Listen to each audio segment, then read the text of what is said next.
Hello guys, welcome. In this e-lesson, we will discuss lesson number 6, Bhakti Sufi Traditions in Themes in Indian History, Part 2, Class 12 NCERT. This lesson consists of 8 chapters. It helps strengthen the foundation of your UPSC preparation.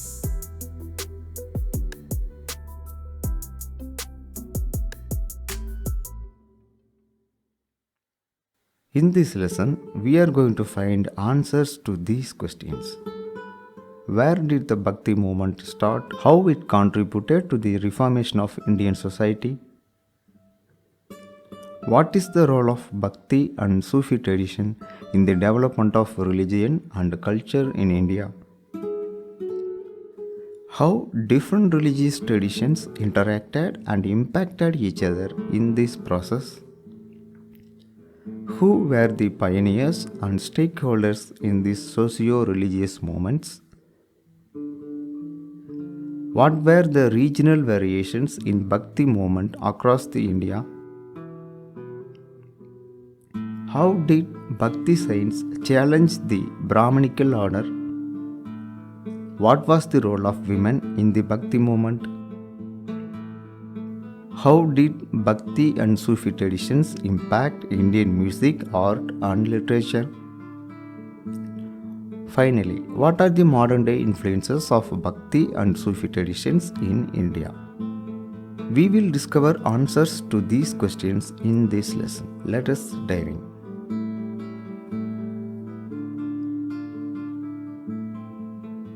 During the first millennium, the Indian subcontinent was dotted with various religious practices. It can be compared to the political unity of India. Different kingdoms under different rulers existed in the Indian subcontinent during the first millennium. There was no political unity in India. There was no united India. In fact, there was no India at all as we all understand today, but only kingdoms and empires who fought among themselves. Example, there were Cheras, Cholas, Pandyas in the deep south. They were all speaking the same language with the same culture, but they did not unite under the identity of Tamils, but fought, invaded, plundered each other's cities, intrigued, and revenged against each other like perfect enemies. The idea of modern nation state became popular only in the 19th century in the world history, and it took shape in India during the 20th century only. Same like the political scenario, there was no united Hindu religion during this time like today. There were different beliefs, cults, worship of ancestors, nature worship, and etc. Those religious units considered themselves different and distinct from each other. For instance, the devotees of Shiva and Vishnu did not see that they belonged to the same religion as we do today. They competed and fought among themselves. That we are going to see in this lesson. The term Hindu was given to all native faiths only during the British rule for legal reasons. Before that, the term Hindu denoted largely the regional identity and not religious identity.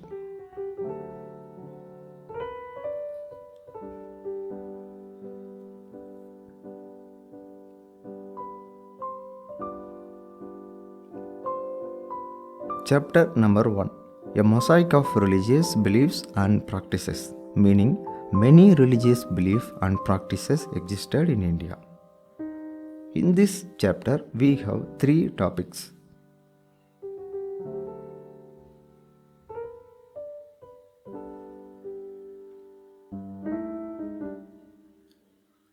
Another interesting story I would like to tell you is how Christianity spread to Europe from 4th century CE onwards. Before the spread of Christianity, Europeans were having different faiths and worships like pagan. When the Christian missionaries worked with the people, they did not replace the deep-rooted original traditions and customs that people followed, but only repurposed it into Christianity. For instance, the modern practices in Christmas celebrations like Christmas tree, Santa Claus, and exchanging of gifts during Christmas were elements belonging to ancient European native culture and part of their winter solstice celebration. When the Christianity spread there, it absorbed these local customs into the celebration of the birth of Christ. So, Christianity spread in Europe by integrating many existing cultural and religious traditions rather than completely replacing them. This helped in the smoother transition from paganism to Christianity, making the new faith more appealing to the people.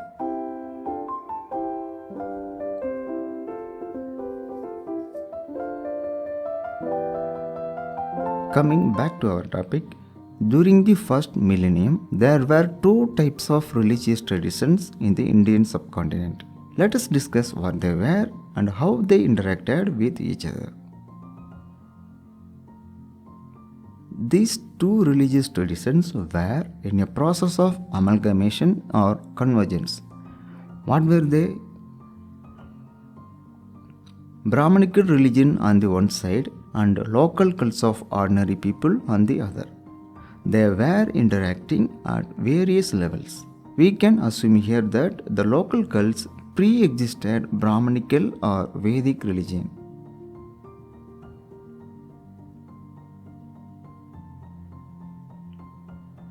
How did these two traditions negotiate for a smoother transition? Two processes were at work in these developments. First one is disseminating Brahmanical ideas. In order to take Brahmanical religion to women and Shudras, Puranas were composed in a simple Sanskrit and they were specially meant for women and Sudras because they were not allowed to study Veda.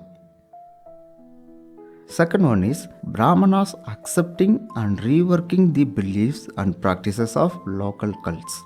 That means Brahmanas did not replace them but only repurposed the beliefs and practices of local population.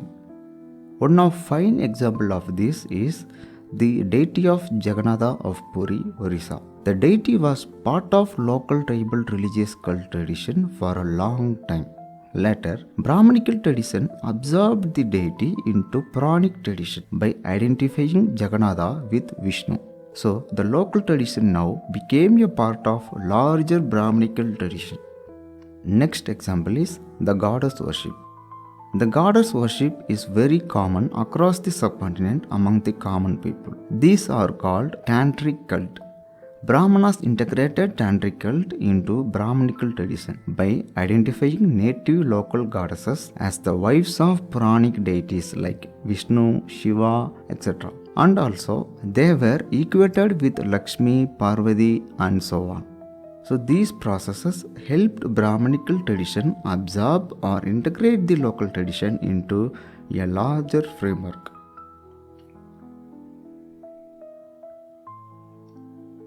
When the sociologists studied these developments, they came up with certain terms to name these two traditions. They are great tradition and little tradition. They both were interacting and influencing each other at various levels.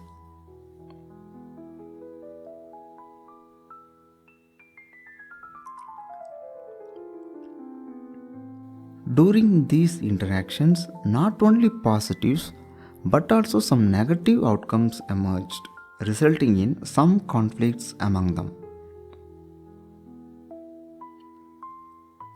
Local traditions often questioned the mindless rituals and sacrifices in the Brahmanical religion. Sometimes the local people were so overwhelmed by the rituals and started questioning them. Tantric worshippers or worshippers of goddess who included both women and men often ignored the authority of Vedas. So, when these two traditions met, not only acceptance but also some rejections and criticisms emerged.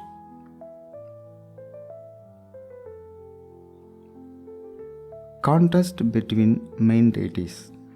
Even within Brahmanical religion, there were conflicts and criticisms. Devotees of main deities like Vishnu and Shiva often projected their deity as supreme over the other. There were constant conflicts among them. Example: during the Bhakti period in Tamil Nadu, the Shaivites claimed Shiva as the supreme god by rejecting the supremacy of Vishnu. The Vaishnavite in turn rejected Shiva's superiority by upholding Vishnu as the supreme being. Both sides often debated who had the ultimate superpower. When the Chola ruler became Shaivite, they built big Shiva temples and patronized Shaivism, while some Vaishnavite felt marginalized under their rule. Turning the table, when the Pandya king became Vaishnavite, he went on to the extent of persecuting the followers of Shiva as if they were enemies. But overall, it was only a theological and philosophical contest rather than physical violence, which was very rare. How do we come to know about this conflict? The hymns and poems of the devotees of Shiva and Vishnu, or Nayanmars and Alvars, often have songs in their compositions ridiculing each other. And also, we find temple inscriptions showing their conflict.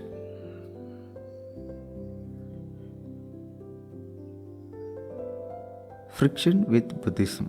Buddhism and Jainism were important players in the society during this time. How did they deal with the rising Bhakti tradition? There was a friction between followers of Brahminical deities and followers of Buddhism and Jainism, particularly in Tamil Nadu during Bhakti period. How do we know the conflicts between them? In the compositions of Nayanmars and Alvars, they frequently criticized the Buddhists and Jains. It is mentioned in the Tamil Bhakti literature called Periya Puranam that the Pandya king persecuted 8,000 Jains who refused to convert to Shaivism. By the time the Cholas came to power during the 10th century, Jainism and Buddhism had almost vanished from Tamil Nadu. We find evidence for these conflicts in literature, inscriptions, and hagiographies.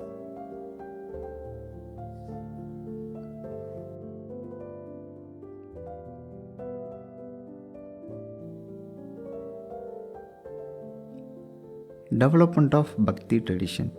Before the rise of Bhakti movement in the south, between 6th and 9th centuries CE, Buddhism and Jainism had a strong presence in Tamil Nadu.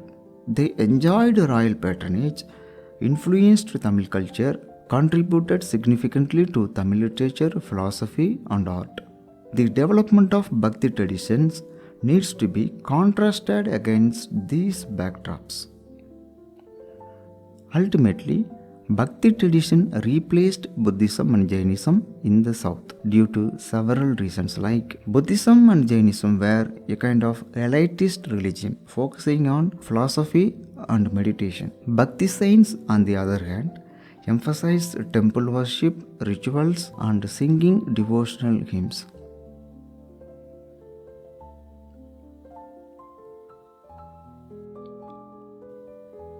By the way, what is Bhakti? It is expression of devotion or Bhakti, which includes ordinary worship and ecstatic adoration. Singing and chanting of devotional compilations were part of such Bhakti tradition. So, Bhakti is expression of devotion which includes ordinary worship and ecstatic adoration. Singing and chanting of devotional compilations were part of Bhakti tradition. Overall, the true traditions such as great and little tradition were interacting and influencing each other, and at the same time not without some conflicts, which helped to shape the future of religion for better.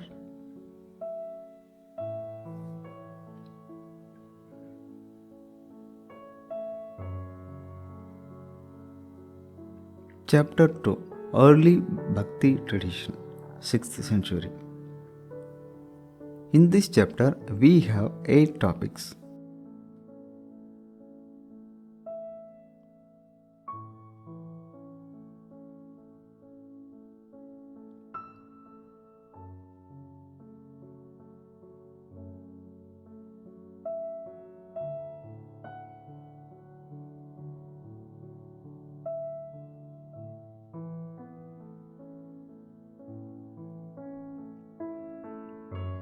Where did the Bhakti movement start? In fact, the Bhakti movement, which is praised for its reformation of religion and practices in India, started from the south, particularly in Tamil Nadu. We call it the early Bhakti tradition or movement.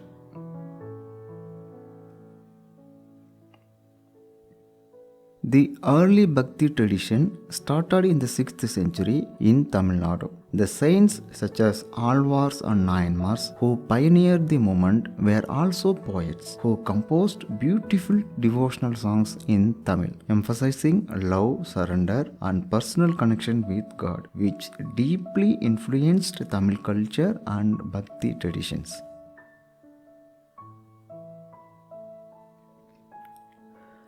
Around these famous poet saints developed a community of devotees. The community had diversity of people, irrespective of caste and gender. The devotion to God can be based on two ways or categories.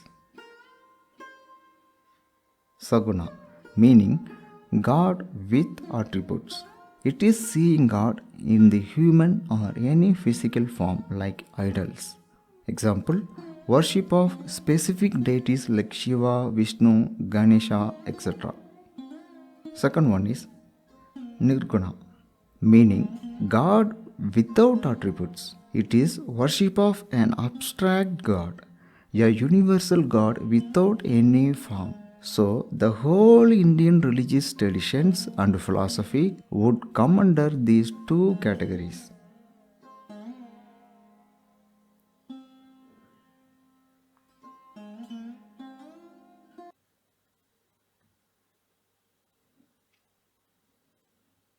Alvars and Nayanmars in Tamil Nadu. Who were Alvars and Nayanmars? What they did?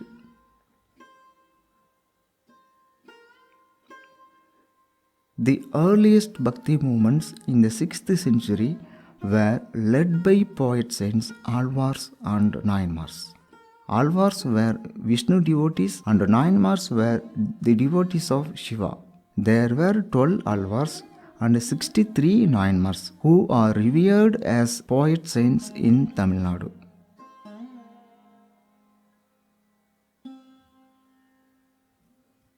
The poet saints travelled from place to place by singing devotional hymns in Tamil in praise of their gods. During their travels, they identified certain places as holy. At this sacred place, very large temples were built, which eventually developed into centers of pilgrimage. Singing compositions of poet saints at these temples became a part of rituals that take place even today in Tamil Nadu.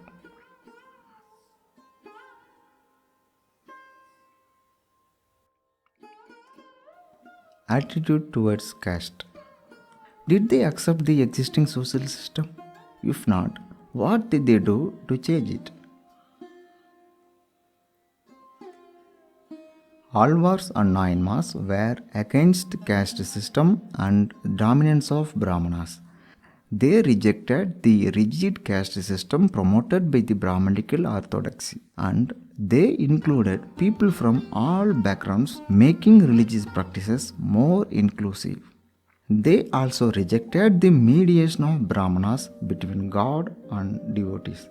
They opposed complex Vedic rituals. Instead, promoted simple acts of devotion such as singing hymns, temple worship, and surrender to God. Their compositions of Tamil hymns were a direct challenge to Sanskrit dominated religious practices.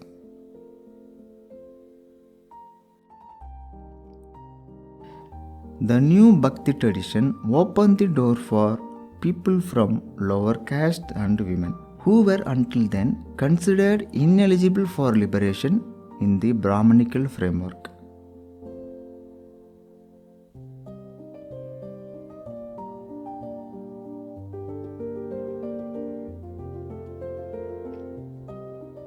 Equal to Vedas.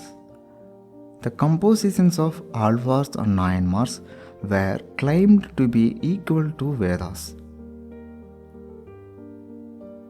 The Nalayara Divya Prabandham is the collection of compositions of Alvars which was described to be Tamil Veda. It was not rejecting Vedas but claiming that the compositions of these poet saints are as valuable as Vedas.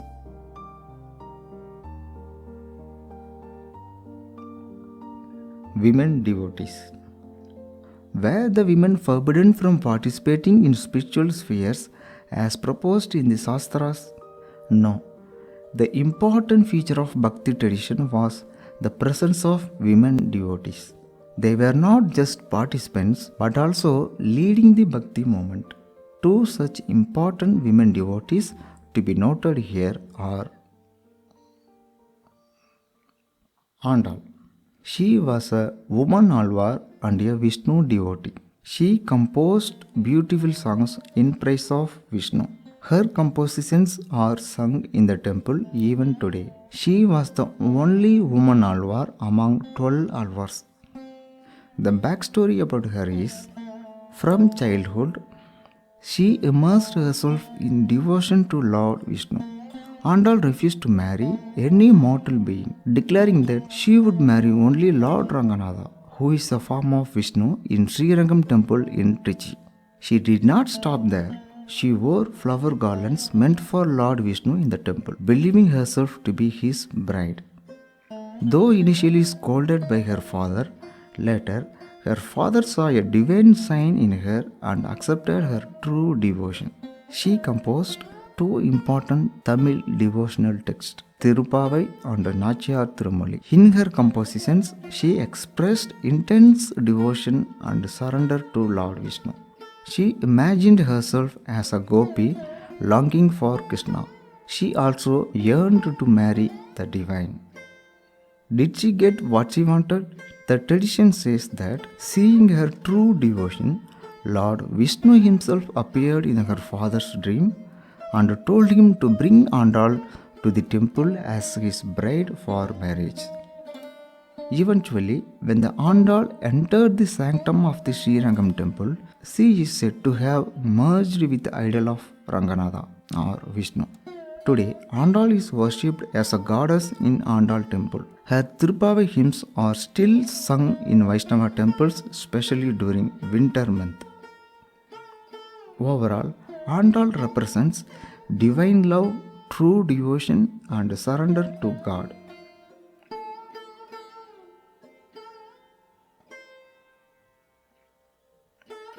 Karaikal Ammayar. She was a Nayanmar and a Shiva devotee. She adopted extreme asceticism to attain her goal. Her compositions are included in the Nayanmar tradition. Karaikal Ammayar was one of the earliest Saivite Bhakti saints.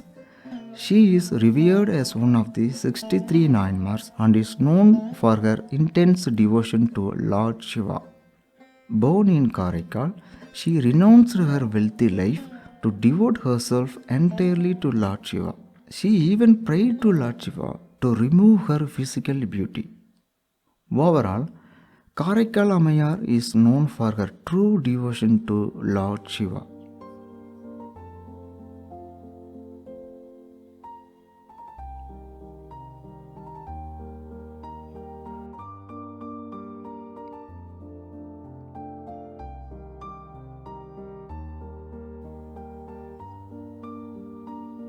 Antagonism with Buddhism. As we learned, the Bhakti movement in the south started from the 6th century. What were the conditions in the south during this period? As we already discussed, before the Bhakti tradition, Buddhism and Jainism was very prevalent in the South India. Buddhism and Jainism became very popular in the south and received support from merchants and artisan communities, and also some royal support occasionally.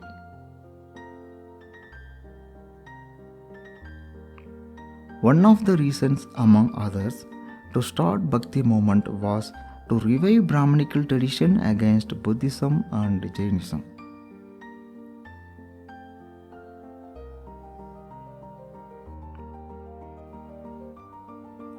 the hostility. If we go through the compositions of Alvars and Nayanmars, we can find here and there a common theme which is opposing the Buddhist and Jaina. They were openly displaying hostility against Buddhism and Jainism.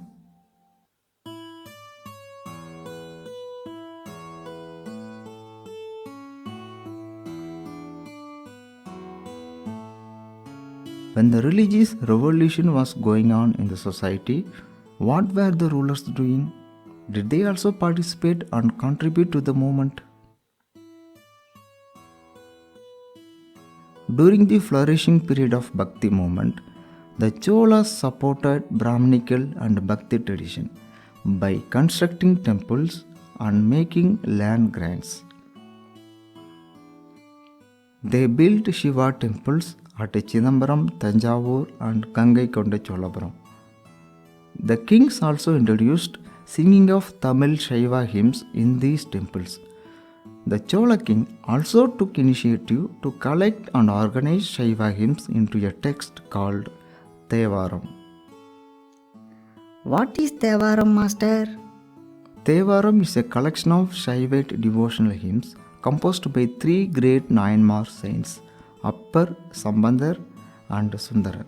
It is one of the earliest and most revered Tamil Bhakti text, forming the foundation of Tamil Shaivism. The Chola ruler Parantaka I had consecrated metal images of Appar, Sambandar and Sundarar in a Shiva temple. These were carried in procession during the festivals of these saints.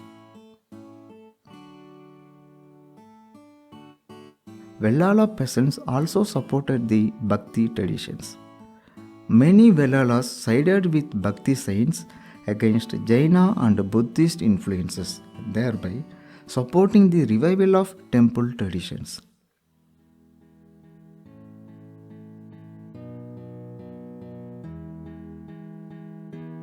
Overall, the early Bhakti traditions were led by Alvars and Nayanmars, who composed beautiful Tamil devotional hymns. The movement was further strengthened by the royal support. The kings built large, magnificent temples that stand as witness even today across Tamil Nadu.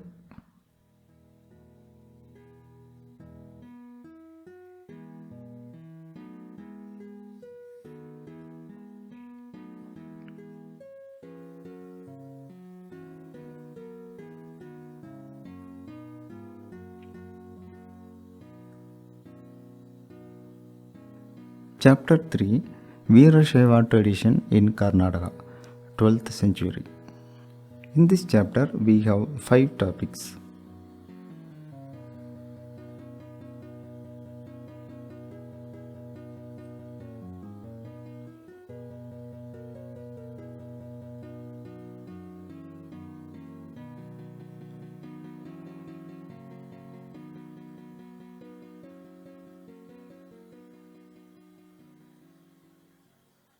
What is Veerashaiva tradition?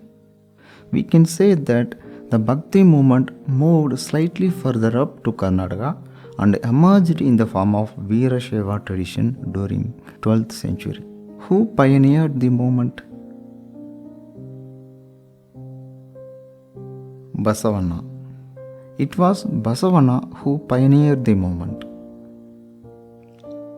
He was born in a Brahmana family and became a reformer of his time. He was initially a Jaina and a minister in the court of Chalukya ruler. He was the founder of Veerashaiva tradition. He emphasized devotion to Lord Shiva, social equality, and rejection of caste-based discrimination. His followers were known as Veerashaiva or Lingayats. The Lingayats continue to be an important community in the region even today.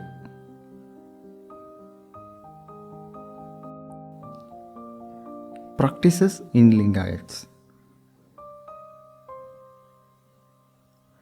The followers wear a small linga, which is a manifestation of Lord Shiva.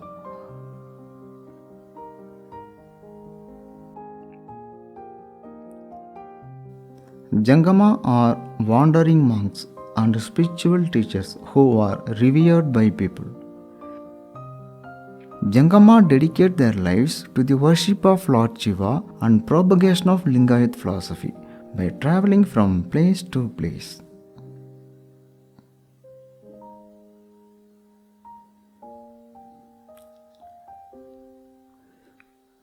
The Lingayats believe that when they die, they will be united with Lord Shiva and will not return to the world. So they did not practice cremation as prescribed in Dharma Shastras. Instead, they buried the dead.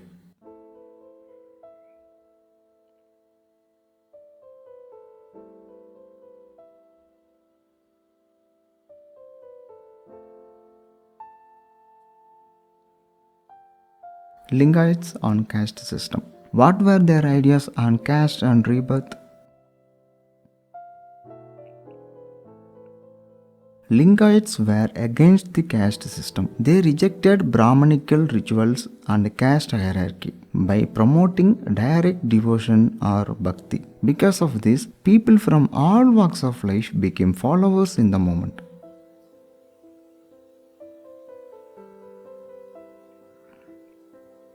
Lingayats questioned the theory of rebirth proposed in the Brahmanical traditions. They believe in achieving mukti or liberation in this life itself rather than being reborn in a cycle of birth and death.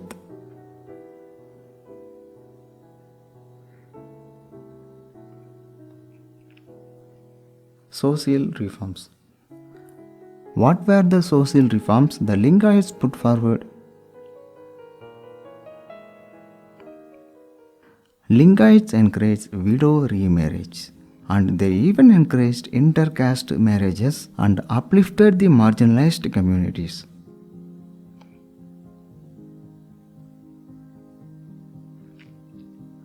Post-puberty marriages were disapproved in the Dharma Shastras. That also means Dharma Shastras prescribed marriage before puberty, especially for females. But Lingayat encouraged post-puberty marriages or marriage after puberty.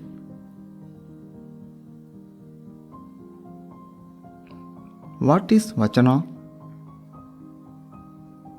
Vachanas are sayings. Who composed Vachanas?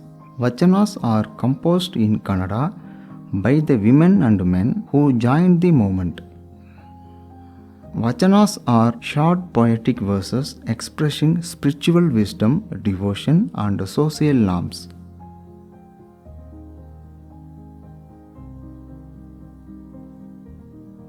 What else we know from Vachanas? Vachanas serve as a main source of information about Veerashaiva tradition.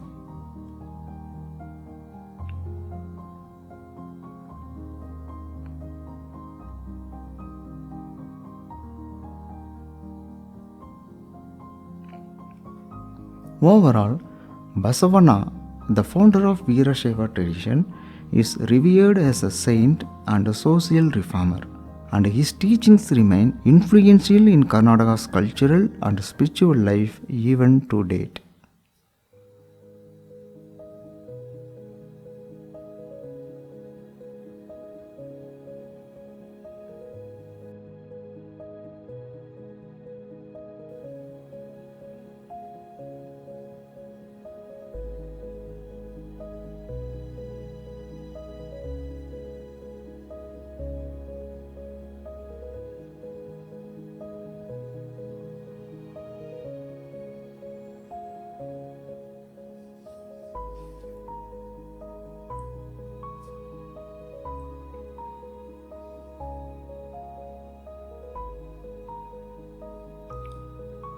Chapter 4 Religious Movements in North India. In this chapter, we have three topics.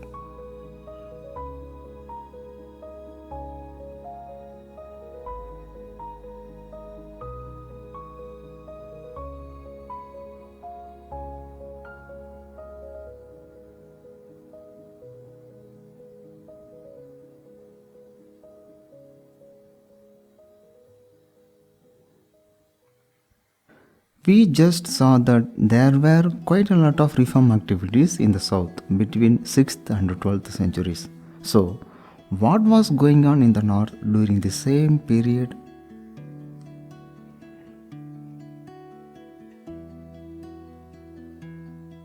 A delayed development in the north. While South India was having Bhakti movement between 6th and 12th centuries, there was no movement in the north during the same period. It doesn't mean that north did not see the Bhakti movement, but it only took several centuries for the movement to develop in the north. Why? During the Bhakti movement period in the south, Rajput emerged in the north. Brahmanas occupied important positions in the court of Rajput rulers. So, there was little or no attempt to challenge their position directly. That is what delayed Bhakti movement to continue its momentum from south to north. Later, the coming of Muslim rulers in the north undermined the Brahmanical powers, and time became ripe for questions and reformation in the north.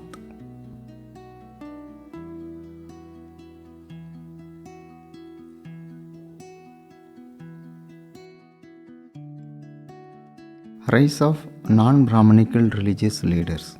Before the rise of Bhakti movement in North India, a small reform movement existed while the Brahmanas were still in power.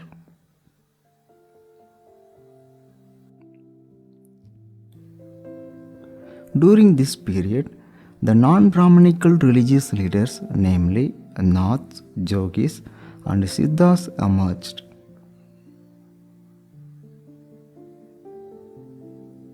They became popular among the people but did not find any royal support. We already know the reason why. It was because the Brahmanas were in power. These non-Brahmanical religious leaders questioned the authority of Vedas. They also used languages spoken by ordinary people.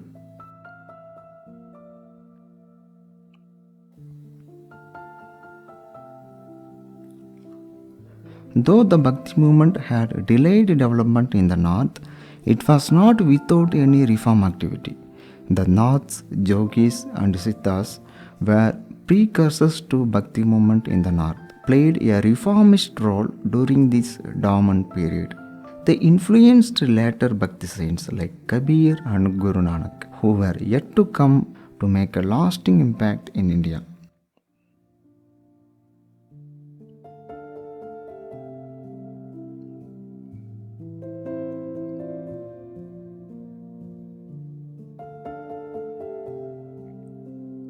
Chapter 5 New Movement in Islamic Tradition. In this chapter, we have three topics.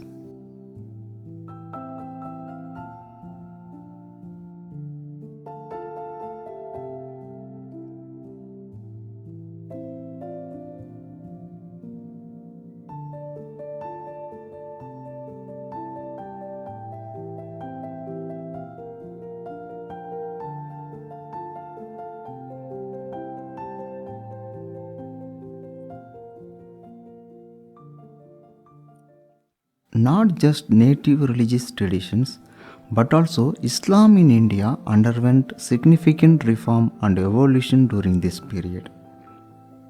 Bhakti and new Islamic Sufi traditions influenced each other, leading to fusion of Hindu and Islamic devotional practices seen in qawwalis, bhajans, and poetry. They played a crucial role in promoting religious tolerance and social reform in medieval India. So, how it all began?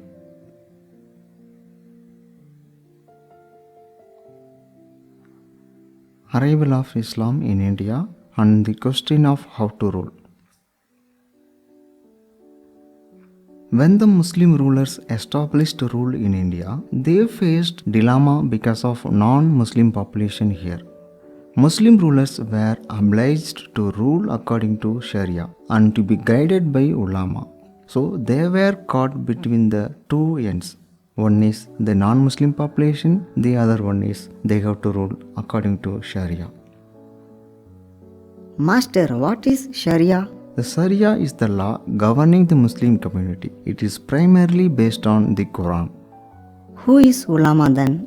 The ulamas are Islamic scholars specializing in religious law, theology, and jurisprudence. They were generally advisors to rulers, helping them in interpreting Islamic law for governance.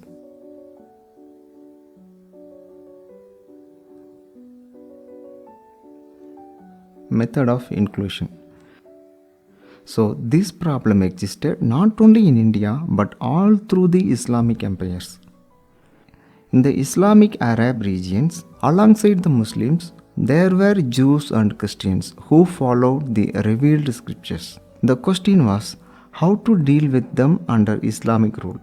As a solution, they came up with an idea.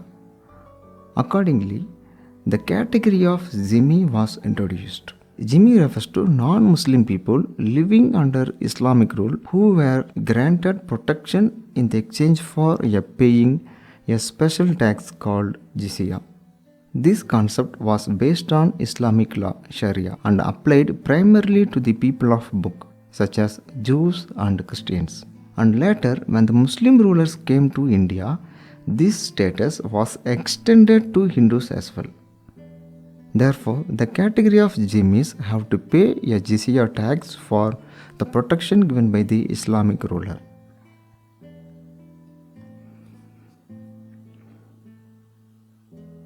After establishing Islamic rule in India, the Muslim rulers adopted flexible policy towards their subjects in India.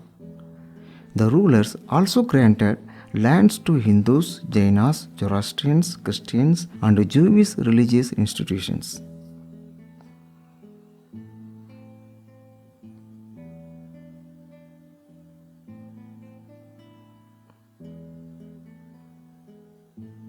Convergence of Islam with the local traditions. Tom, a question for you. When did Islam arrive in India? Isn't that most obvious, Master? Islam arrived after the establishment of Delhi Sultanate during 13th century. Isn't that true? Not entirely. We tend to assume Islam spreaded in India after establishment of Islamic rule in India. But that is not entirely true. The religion of Islam arrived in India as early as 7th century through Arab traders who came to Malabar and the Gujarat coast and settled there. But the establishment of Islamic rule in India played a key role in expansion of Islam in India. How did Islam interact with natives in India? Was it a one-way transaction?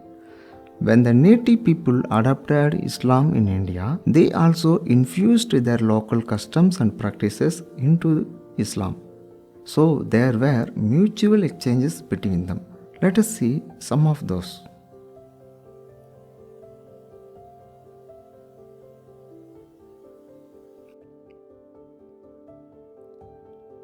Khojas.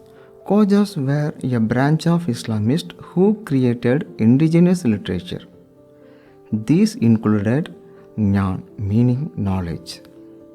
Jnana is a collection of devotional poems composed by early Khoja preachers in Punjabi, Sindhi, Hindi, and etc. They are sung in special ragas during the daily prayer meetings.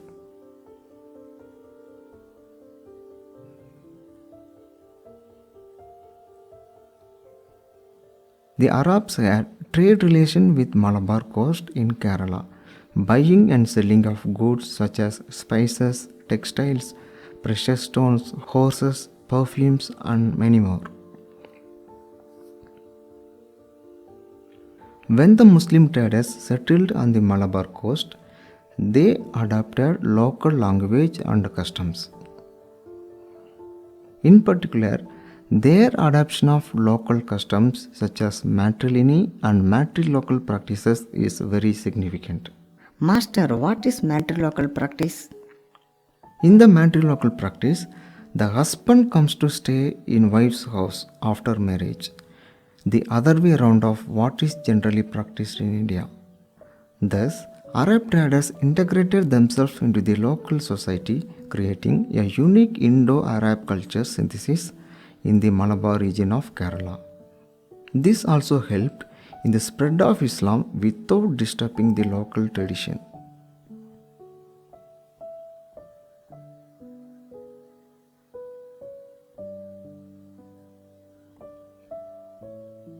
When the religion merged with the people and society, the art and architecture of Islam also found assimilation with the local traditions of India.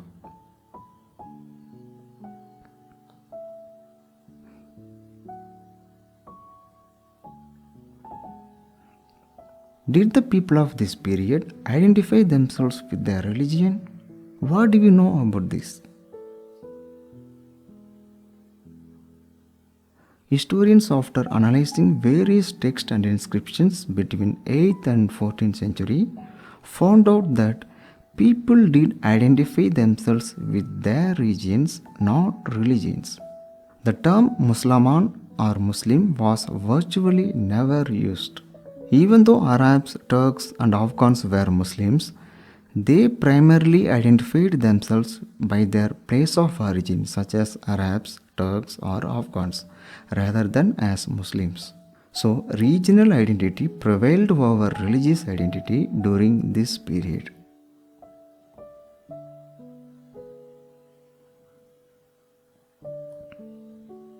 If they were identified based on their region of origin, how were they called?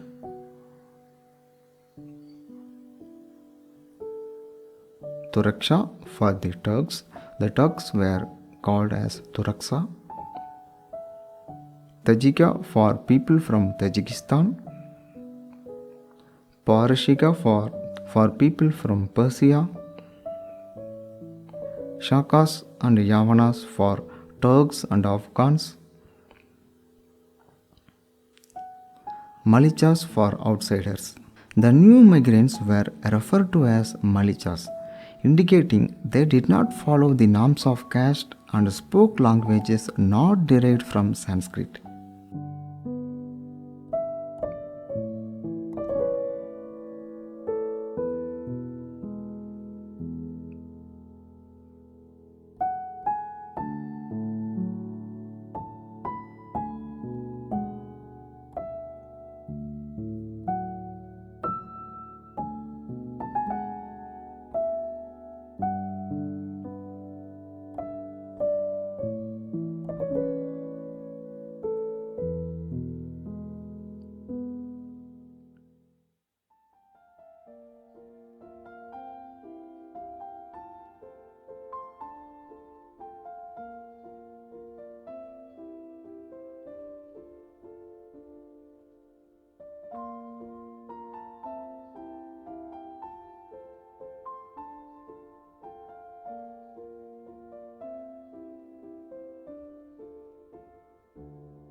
Chapter 6 Sufism. In this chapter, we have 6 topics.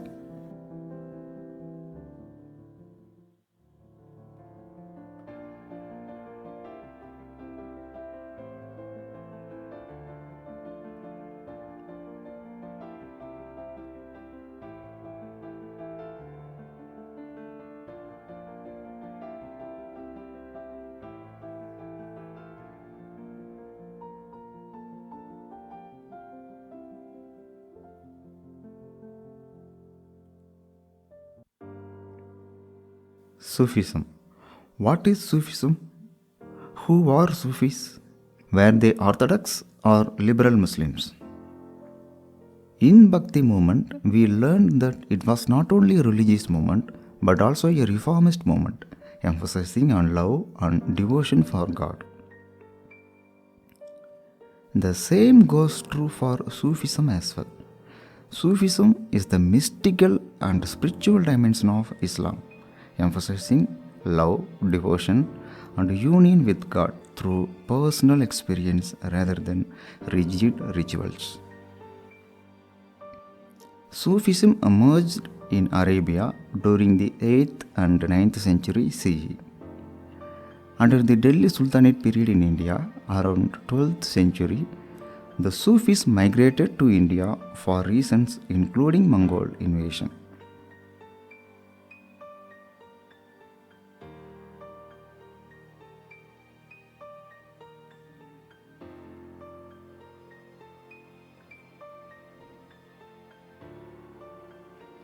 Protest in Islam. How did Sufism emerge from regular Islam? A group of ascetic followers of Islam questioned growing materialism and dogmatic definition and interpretation of the Quran and Sunnah. So, these groups resented with the existing practices in Islam.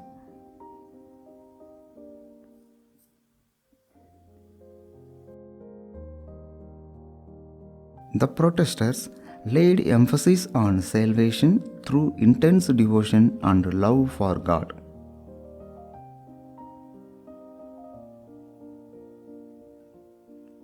These protesters came to be called as Sufis, who sought interpretation of Quran based on their personal experience.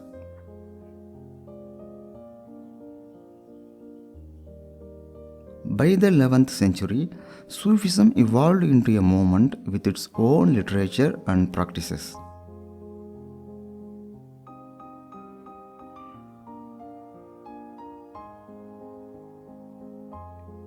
Coming to Sufism in India, Master, what is Kanka?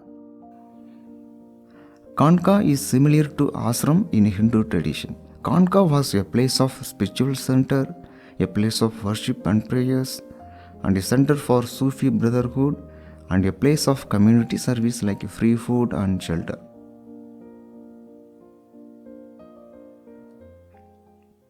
Hospice is the English term for Kanka. Sufis organized themselves around hospice or Kanka. Kanka was headed by a sheikh or peer or moshit, meaning teacher. So sheikh means teacher or guru. He enrolled disciples and appointed a successor. So Kanka was an important spiritual center of Sufis.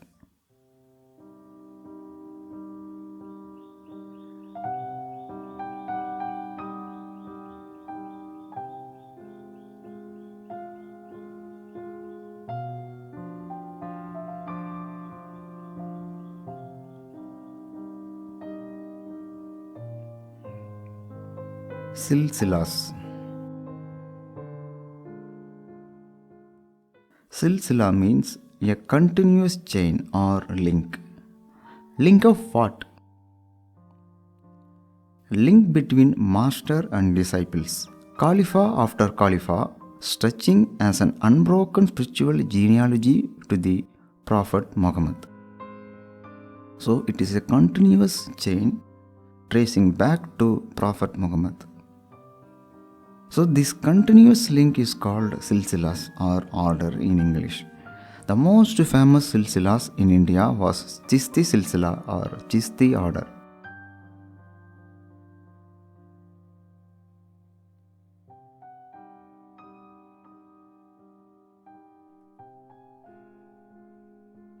Dargah.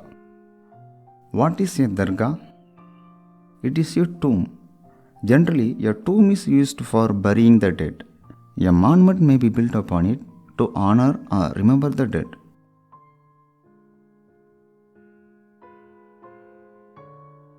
When a sheikh or teacher died, his tomb or dargah became the center of devotion for his followers. In death, the Sufi saints were believed to be united with God. So, common people went to Dargah to seek his blessings. Pilgrimage to Dargah, which is called Ziyarat, became popular among the common people.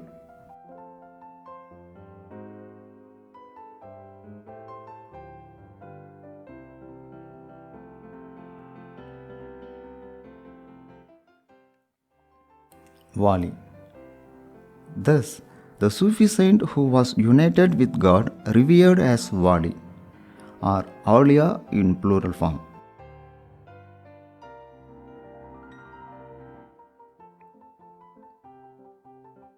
Khwaja Muinuddin Dargah. Khwaja Muinuddin's shrine is located in Ajmer, Rajasthan. It was very popular and known as Garib Nawaz.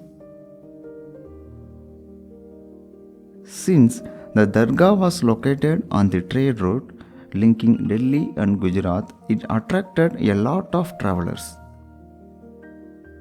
Emperor Muhammad bin Tughlaq was the first Sultan to visit the Dargah. Akbar visited this shrine 14 times.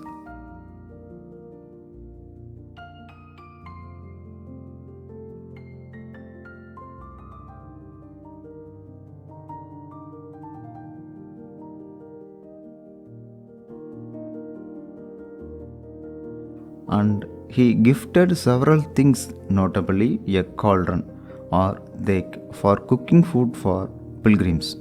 He also constructed a mosque inside the compound of Dargah.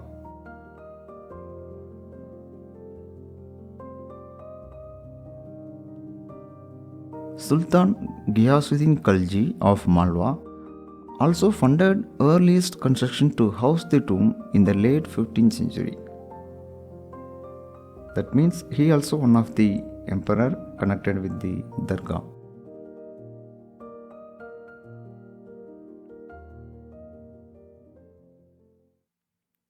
Music and dance. Qawwals and Sama. One important contribution of Sufis to India was their music called qawwals. During pilgrimage, a part of the pilgrimage was qawwals or musician who made performance or sama on mystical music. Sama was integral to Chishti order. In fact, the Chishti order is known for their qawwalis or music among other Sufi orders.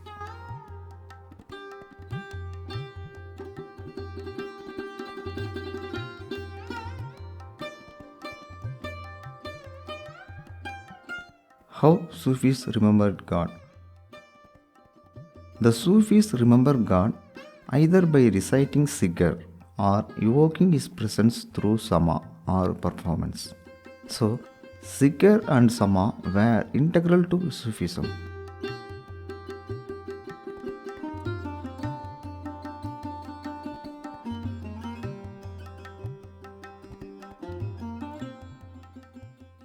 There were groups among Sufis regarding accepting Sharia. Some mystics in Sufism took to extreme asceticism. They became critical of orthodoxism and defied Sharia. They were called as B Sharia. They were known by different names such as Qalandars, Madaris, Malangs, Haidaris, and etc.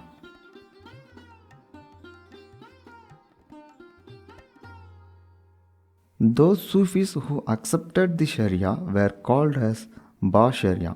So, two different groups were there in Sufis based on accepting Sharia.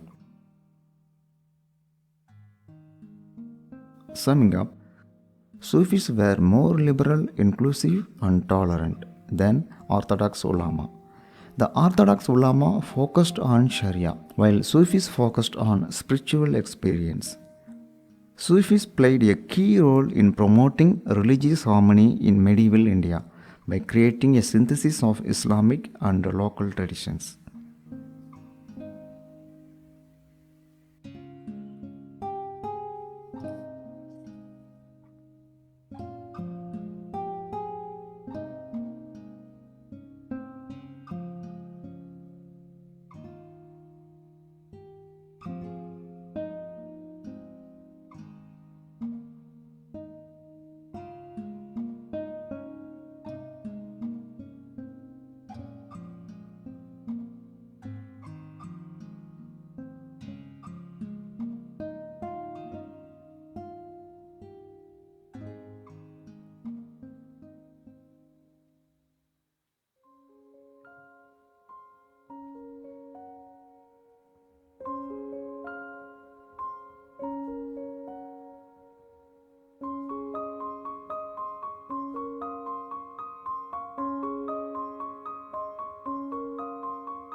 Chapter 7.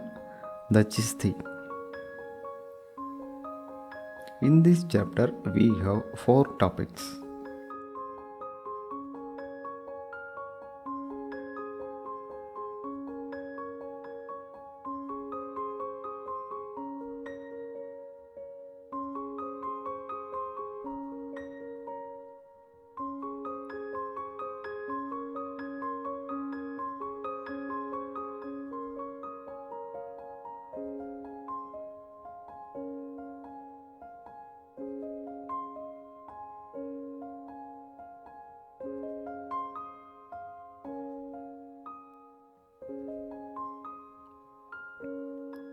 The Chisti. Who are Chistis among Sufis? How are they important among others?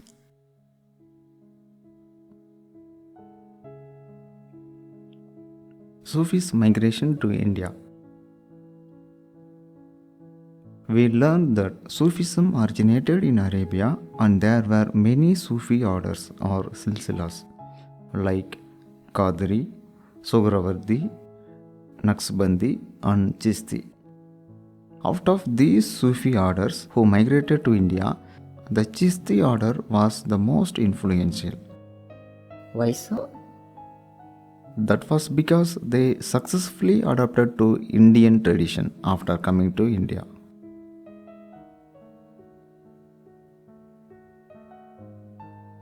Life in Sheikh Nizamuddin Hospice or Kanka. 14th century. Who was Sheikh Nizamuddin Master? Sheikh Nizamuddin Alia belonged to Chisti Sufi order in India. Now let us see what was life like in Sheikh Nizamuddin Kanka.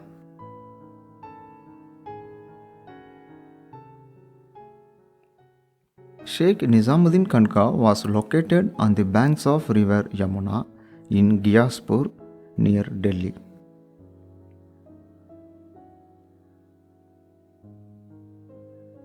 People from all walks of life like soldiers, slaves, travelers, rich and poor, Hindu yogis and etc. visited the Kanka seeking blessings and amulets for healing. Sheikh met the visitors in the morning and evening.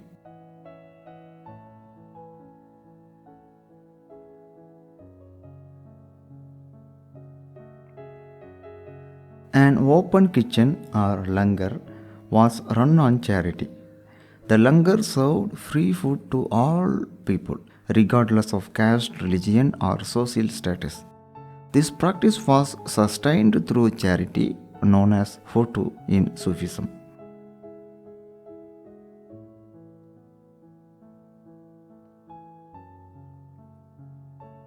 Some important people like Amir Khusro, Amir Hassan, and Ziyasuddin Barani visited the hospice.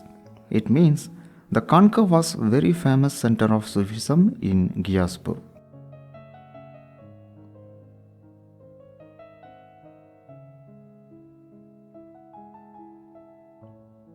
Sheikh Nizamuddin appointed several spiritual successors and sent them to set up Kanka in various parts of the subcontinent.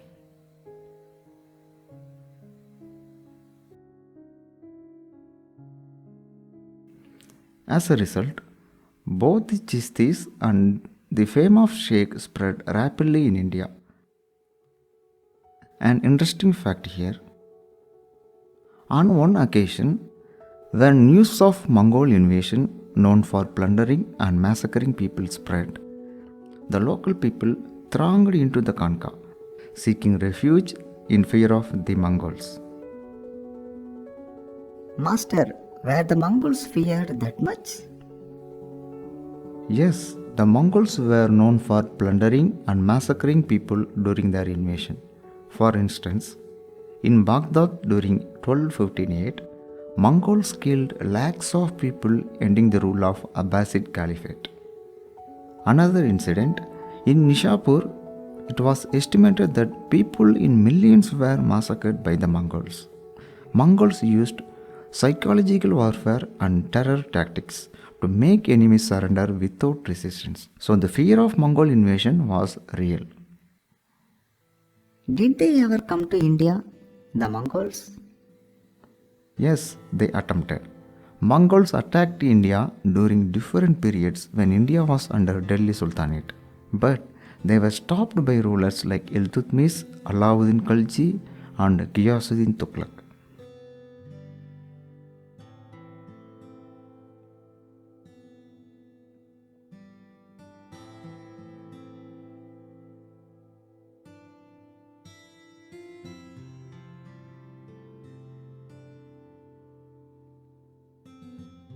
Adoption of local languages.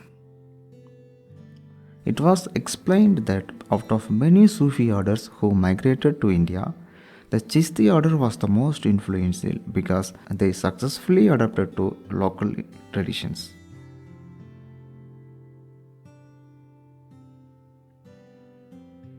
Chishti Silsila in Delhi. To mingle with common people, Sufis adopted local languages of people. Particularly, Chishti Silsila in Delhi adopted Hindavi, the language of local people.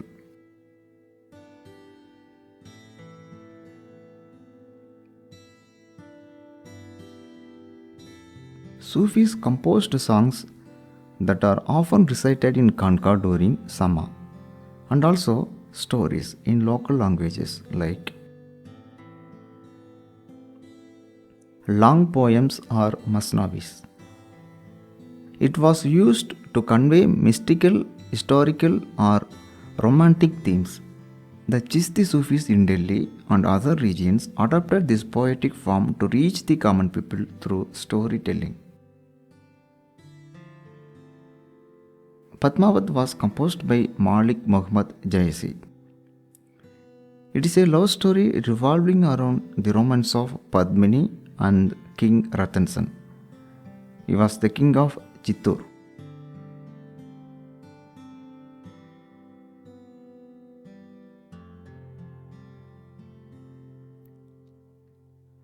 Short poems in Dakkani.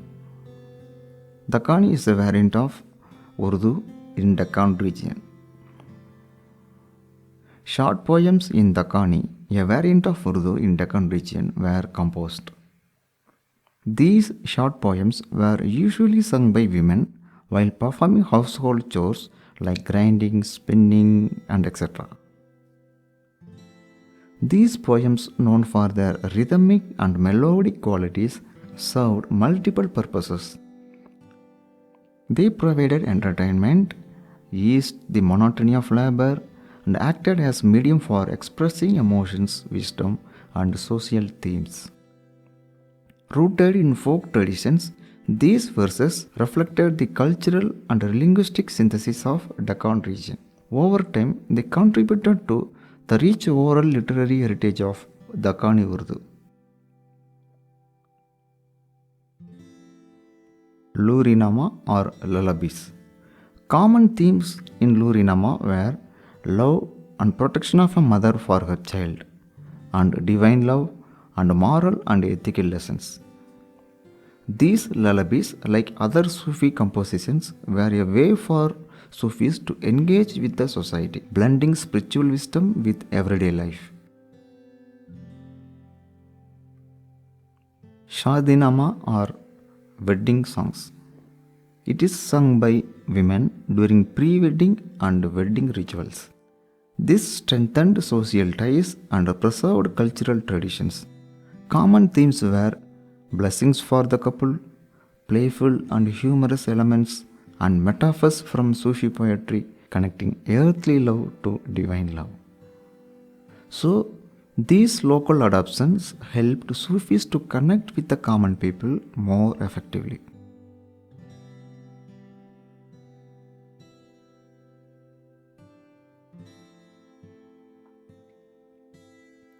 Relationship between Sufis and state. What was the relationship between government and Sufi saints? Though Sufis lived an ascetic life, they still needed money to run the Khanqa. So, Sufis received grants and donations from kings to run Khanqa.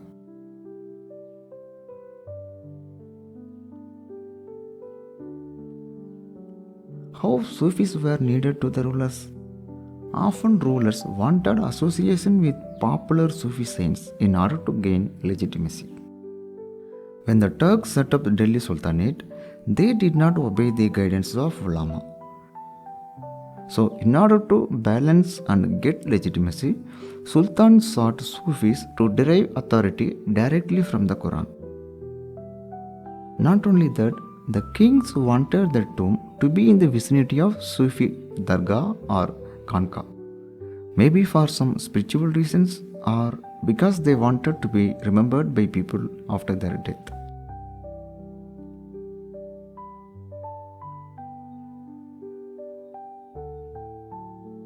Overall, Sufism in India promoted Hindu-Muslim cultural synthesis through music or qawwalis, poetry, and shared spiritual practices. They encouraged social harmony by rejecting caste and promoting equality. They established khanqahs and dargahs, which became centers of devotion and social life.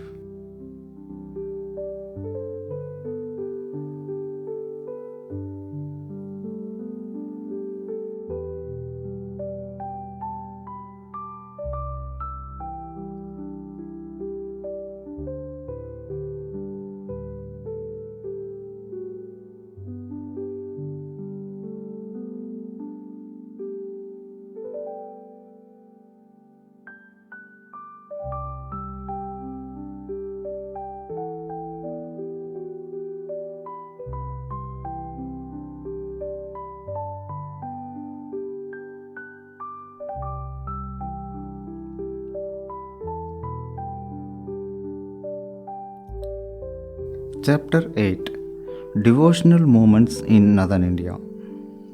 In this chapter, we have 4 topics.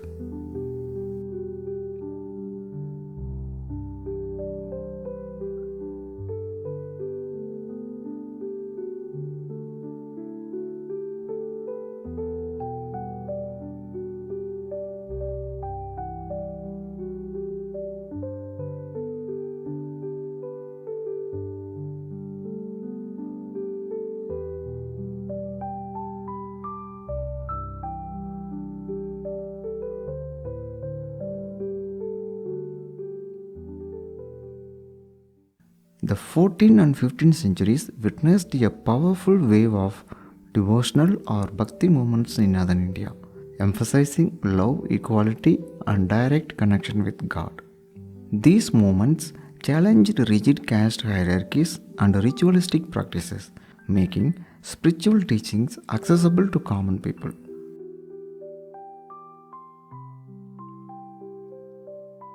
Kabir, 14th and 15th centuries. He was born a Hindu and raised by a poor Muslim family. It was believed that Kabir was initiated into Bhakti by a guru called Ramananda, but it is very difficult to establish that Ramananda and Kabir were contemporaries.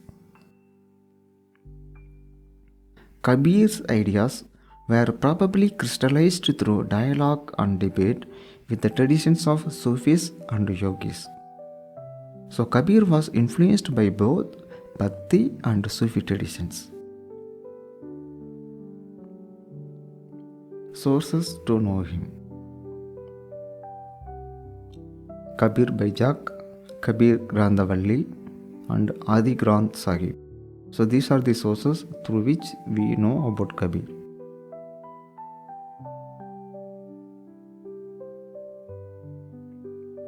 Kabir's poetry carried profound spiritual and philosophical meanings. Kabir composed in unique languages like Sant Bhasha, a special language of Nirguna poets. It was a mystical language blending elements of Hindi, Punjabi, and Persian. It was mostly used by Nirguna Bhakti poets and Ulad Bansi, meaning upside down sayings. These poems were filled with paradoxes and riddles, challenging the conventional logic. The poems were written in a form in which everyday meanings are inverted. Expressions such as the lotus which blooms without flower or the fire raging in the ocean.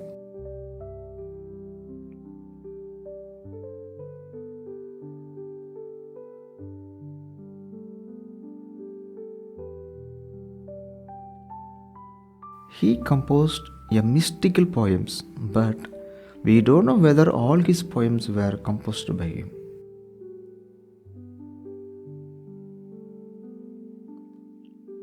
How did Kabir describe the ultimate reality or God? Kabir believed in the Nirguna form of God, which we already learned that was a form of abstract God. Accordingly, his poems were also very mystical. He noted that God is called by many names like Allah, Ram, Karim, etc. Just like gold can be shaped into rings, bangles, and so on. It means the underlying material is the same. God is one even if called by different names.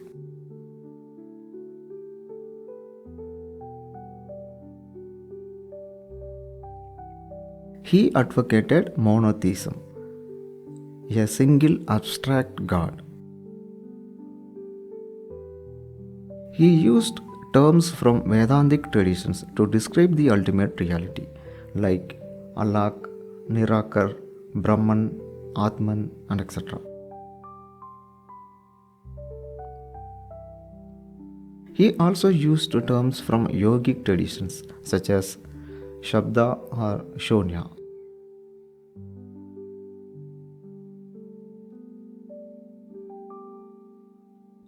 Overall, Kabir is revered by Hindus, Muslims, and Sikhs alike for his spiritual teachings and poetry that challenged religious orthodoxy and promoted unity. He inspired Ravidas, Baba Guru Nanak, and later Bhakti saints. His verses are included in the Guru Granth Sahib, the holy scripture of Sikhism.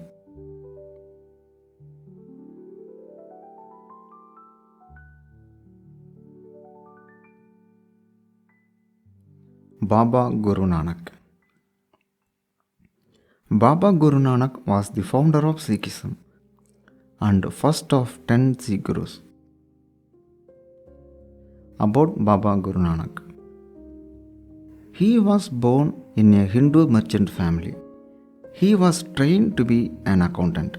Also, he was married at a young age. He showed a deep spiritual curiosity from a young age. So, he spent most of his time among Sufis and Bhaktas.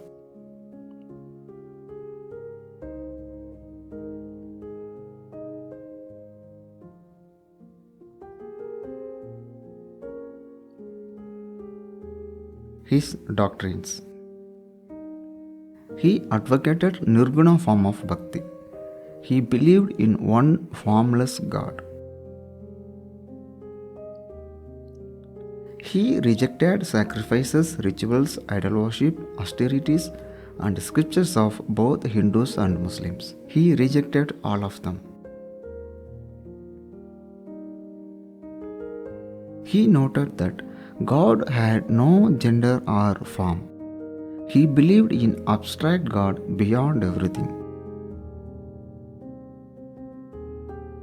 He gave a simple way to reach God, that is, by repeating God's name through hymns called Shabad in Punjabi.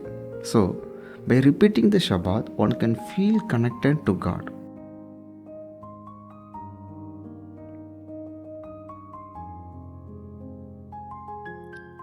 He organized his followers into a community.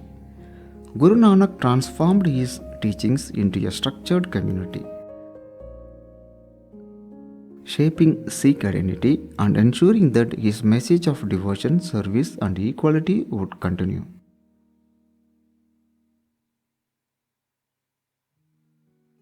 Baba Guru Nanak emphasized collective worship and community living by setting up rules for congregational worship known as Sangat. meaning holy gathering.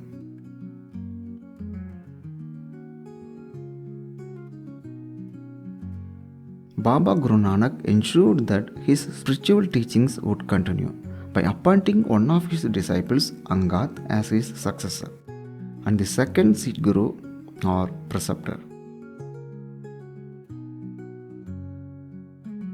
Baba Guru Nanak did not intend to establish a new religion. Rather, he sought to reform religious practices and promote universal path of spirituality. After his time, his followers gradually formed a distinct community, and over time, Sikhism evolved into a separate religion.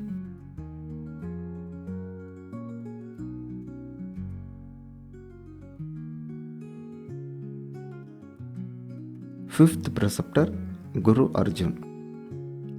Guru Arjan was the fifth Guru of 10 Sikh Gurus. He compiled Adi Granth Sahib, which contained the hymns of Baba Guru Nanak, his four successors, poet Baba Farid, Ravidas, and Kabir. It means Adi Granth Sahib contains not just the works of Baba Guru Nanak alone, but also other Gurus as well.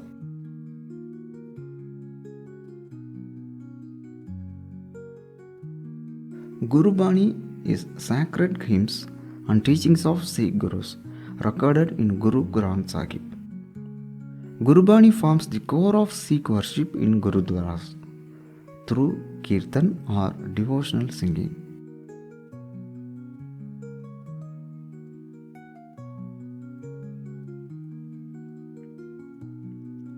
Tenth preceptor, Guru Gobind Singh. He compiled Guru Granth Sahib, which included compositions of 9th Guru, Guru Tegh Bahadur.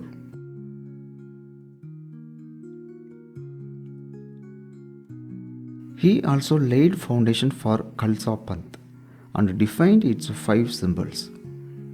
They are uncut hair, a dagger, a pair of shorts, a comb, and a steel bangle.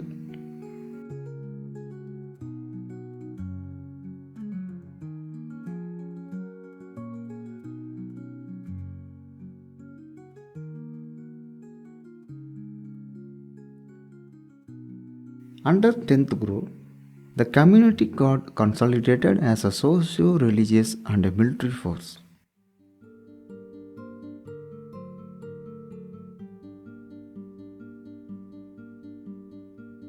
Overall, Baba Guru Nanak bridged the gap between Hindu and Islamic devotional traditions, creating a unique spiritual path that later became Sikhism.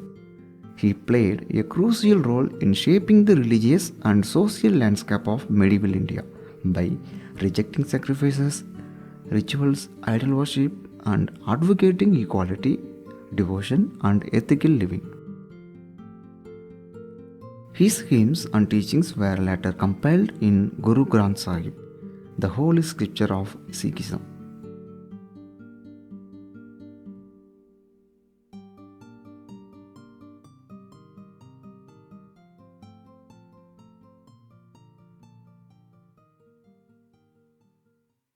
Mirabai, 15th and 16th century.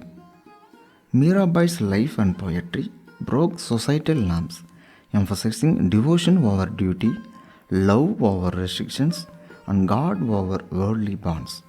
She remains one of the most beloved Bhakti saints in Indian history.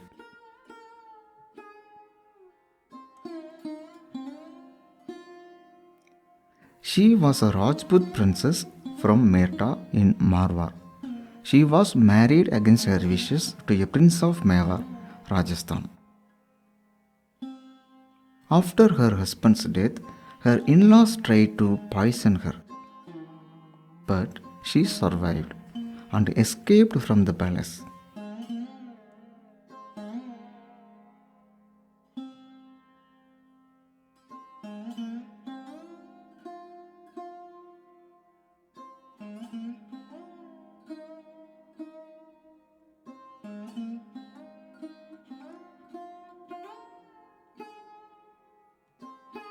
After escaping from her husband's house, she wandered around singing and dancing in devotion to Lord Krishna.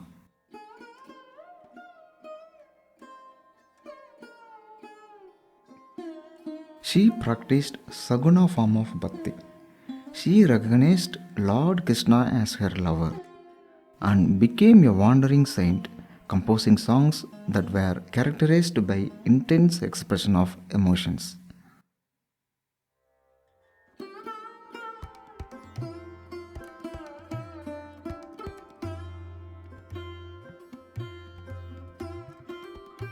Her preceptor. It was argued that Ravidas was her preceptor or guru, but we don't know it for sure. It is doubtful.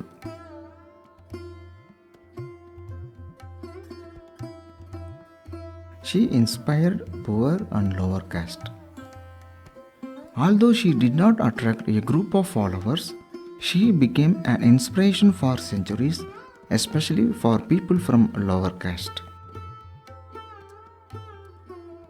Her songs are sung by people from poor and lower caste in Gujarat and Rajasthan.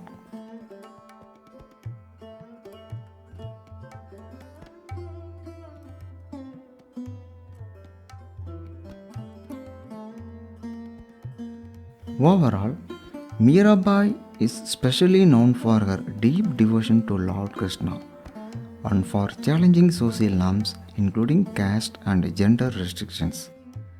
She wrote devotional songs called bhajans, expressing her love and longing for Krishna.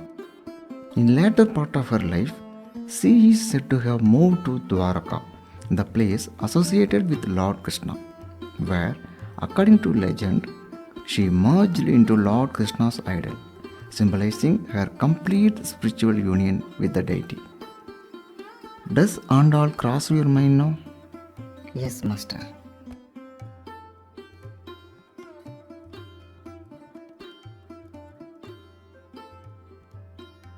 Sankaradeva, 15th century. He was a proponent of Vaishnavism in Assam.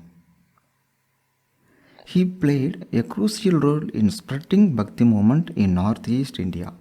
He emphasized devotion to Lord Krishna and rejected caste-based discrimination and rituals. His teachings were known as Bhagavad Dharma, as it was based on Bhagavad Gita and Bhagavad Purana. His major compositions include Kirtana Ghosha.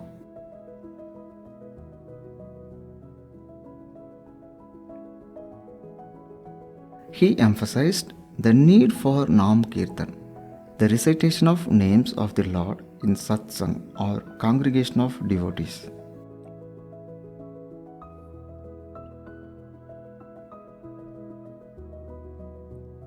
He also encouraged the establishment of satra or monasteries for transmission of spiritual knowledge and namgar or prayer halls.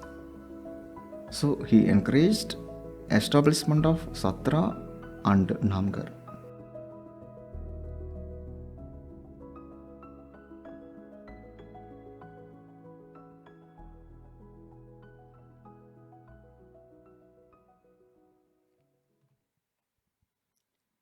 In conclusion, the Bhakti movement contributed to Indian society through changes such as 1.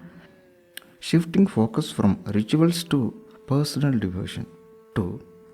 Equality in worship by allowing all people regardless of caste or gender. 3. Challenging the caste system. 4. Empowering of women like Mirabai and Andal, who openly expressed their devotion, defying the societal norms. 5. Bridging Hindu-Muslim relations. Sufi and Bhakti traditions shared a common emphasis on love for God and fostering cultural unity. 6. Weakening of Brahmanical authority. And 7. Influence on vernacular literature, Bhakti saints composed poetry and songs in regional languages, which in turn enriched the local languages. So, overall, the Bhakti movement reshaped Indian society. Its legacy continues to inspire India's spiritual and cultural landscape even today. With this, we have reached the end of the lesson. Hope you all have understood something from this e-lesson. Please make sure you revise them often in order to retain the information. Thank you guys. Bye bye.